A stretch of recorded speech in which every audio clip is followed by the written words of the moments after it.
Հայտնված էր հարցազրույցում այդ սկանդալային ինֆորմացիայի մասին, որը ինֆորմացիա բառը մի օգտագործի հետո։ Մի խոսքով դիտարկում, որ 3-4 այսպես հոգևորականներ կան, չգիտեմ ինչերով։ Մանկապիղծ բառն եմ օգտագործել, ասեմ։ Չէ, կարծում որ դատախազությունը պետք է զբաղվի ձեր այս հայտարարությամբ եւ արդեն իսկ քրեական Դե Կարինե ջան, տես, եթե ասեմ, եթե դատախազությունում անգրագետ մարդիկ կան, պետք է զբաղվել։ Ես գիտեմ, որ լրատվական դաշտում անգրագետներ կան, իրանք շատ են, եւ ռուսերեն լեզվի տիրապետողներ չկան, պետք է զբաղվեն բնականը, բայց արի տես, որ ոչ մեկ չի զբաղվել դրանով, նույնիսկ ՀԿ-ները չեն զբաղվել, նույնիսկ որևիցե մեկը դատարան չի դիմել, բա ինչի չեն արել, գիտես ինչի Կարինե, որտեվ այդ ինչ որ դու ասում ես կեղծիք է Կարինե ջան։ Ես նման բան չեմ ասել։ Ես ասել եմ ենթադրենք, ինչ որ X երկրում ենթադրենք, ինչ որ նմանատիպ բան է լինում եւ իշխանությունը պետք է նմանատիպ արարքների հետ կապված իր կարծիքը չասի։ Պայմանական օրինակ է։ Հարգելի ես ներողություն եմ խնդրում, կարող ես պետք է այդ մարդիկ անգրագետներ են, թող ինձ դատի տան։ Անգրագետ են։ Գոյություն օրինակ փաստերի ստուգման հարթակ գոյություն ունի FIP-ը, որը որ եզրակացություն է տվել, որ երկակի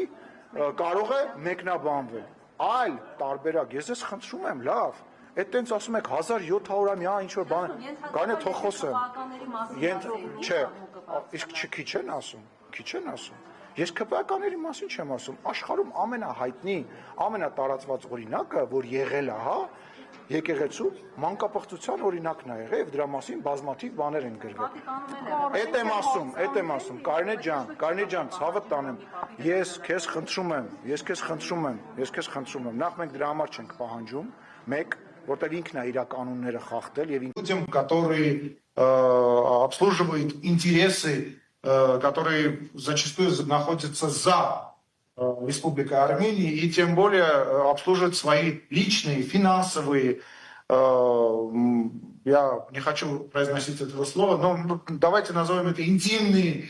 интересы. Вот, например, я хочу привести такой пример. Допустим, в какой-либо стране, если окажется, что X человек, который занимает высокую